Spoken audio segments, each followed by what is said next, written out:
안녕하세요, 멀티버블입니다. 이전에 제가 몇몇 스토리 정리 영상들을 업로드했는데요, 예상보다 많은 분들이 시청해주셨더라고요. 명일방주란 게임이 워낙 스토리면에서 불친절하다 보니 제 영상이 조금이나 도움이 되지 않았나 생각해봅니다. 그래서 그 많은 청원에 보답하고자 이번에는 메인 스토리 따라가기 시리즈를 만들어보고자 하는데요, 명일방주의 메인 스토리를 이해하기 위해서는 적어도 세계관에 대한 몇 가지 이해가 필요합니다. 따라서 이번 영상에는 메인 스토리 따라가기 그 첫 번째로 세계관과 관련된 이야기를 짧게 담아봤습니다. 빠르게 갈 테니 집중해서 봐주세요. 그럼 시작합니다.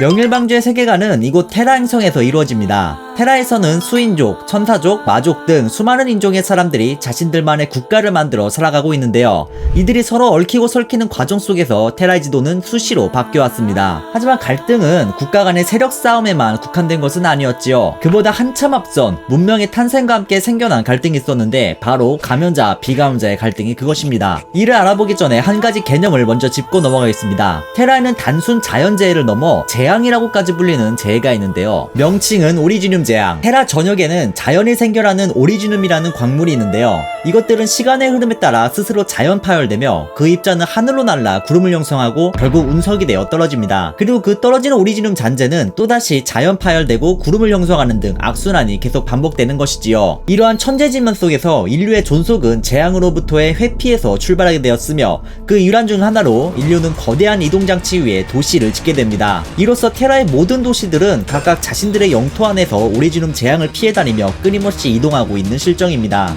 그런데 아이러니한 일은 이 이동도시의 코어를 가동하게 하는 물질 역시 오리지눔이라는 것. 그렇습니다. 인류는 오리지눔 재앙을 피하기 위해 오리지눔을 이용하게 된 것이었습니다. 앞서 테라에는 태초부터 감염자와 비감염자의 갈등이 생겨났다고 말씀드렸는데요, 그건 역시 오리지눔의 또 다른 폐에서부터 비롯된 것입니다. 오리지눔 입자에 장기간 노출된 사람은 그것에 감염됩니다. 그 감염을 광석병이라 부르며 그것은 혈액, 상처, 피부, 장기기관 등을 결정화해 심각한 기능저하 및 통증을 유발하고 끝내는 감염자를 사망에 이르기까지 하는 불치병으로 알려져 있습니다. 더불어 광석병에는 2차 감염 역시 존재했는데요, 감염자가 죽으면 그 시체에서 오리지눔 입자가 밖으로 다시 배출되던 것. 이로써 인류는 존속을 위해서라도 감염자와 비감염자를 분류할 필요가 있었으며 결국 법을 통해 감염자에 대한 차별, 박해, 배척, 격리 등을 정당하기로 결정해버립니다. 그렇게 다수의 비감염자에 의해 억압받는 형식으로서라도 갈등이 사라질 것만 같았지만 이들의 갈등이 무산되지 않고 오히려 커져버리게 되는 광석병의 세 번째 특성이 발현됩니다. 바로 감염자의 안에서 이들의 마법 능력을 증폭시켜주는 것이었는데요, 테라의 사람들은 아츠라고 부르는 일종의 마법 능력을 가지고 태어나는데 그것은 아츠유니카 같은 일종의 오리지눔 촉매가 없다면 그 효과가 미비할 정도로 아주 작게만 발현됩니다. 하지만 광석병에 걸린 감염자의 안에서 병의 진행 정도에 비례해 폭발적인 능력을 구사할 수 있게 된 것인데요, 힘이 증가함에 따라 감염자의 목소리도 커졌으며 이로써 감염자와 비감염자는 끝나지 않을 전쟁을 계속 치르게 되었습니다. 그렇게 지금까지도 이들의 갈등의 골은 깊어만 가고 있습니다. 한편 특히나 테라에는 감염자 탄압에 앞장서는 두 지역이 있는데요, 바로 대제국 우르수스와 영국의 도시 용문입니다. 이 두 지역은 이와 같은 문제로 메인 스토리의 주무대가 되는 만큼 우리가 눈여겨보아야 할 곳들이기도 합니다. 감염자 무력단체인 리 유니온이 우르수스에서부터 설립되기도 했으니 그 탄압 정도가 어느 정도인지 충분히 알 수 있겠습니다. 마지막으로 주인공이 속한 단체인 로더스 아일랜드에 대해 살펴보겠습니다. 이곳은 국경 없는 의사회의 성격을 띤 기구로서 감염자 처우 개선 및 구조 등의 구호 활동을 벌이는 곳입니다. 전함을 타고 세계 각곳을 누비는 이들은 감염자와 비감염자가 공존할 수 있는 세상을 만들고자 하는 목적을 가지고 있으며 그 목적에 걸맞게 광석병 치료에 대한 연구가 독보적으로 발전된 곳이기도 합니다. 다수가 감염자로 이루어진 이들이지만 비감염자에 대한 분노를 가지고 있지 않은 것으로 보아 여타 감염자 조직들과는 분명 다른 면모를 보인다고 할 수 있겠습니다. 설명이 길었습니다. 여기까지가 명일반주 스토리를 이해하기 위한 최소한의 개념들이었습니다. 그럼 다음 영상에서는 본격적으로 메인 스토리를 다뤄보도록 할게요. 그럼 뭘 봐?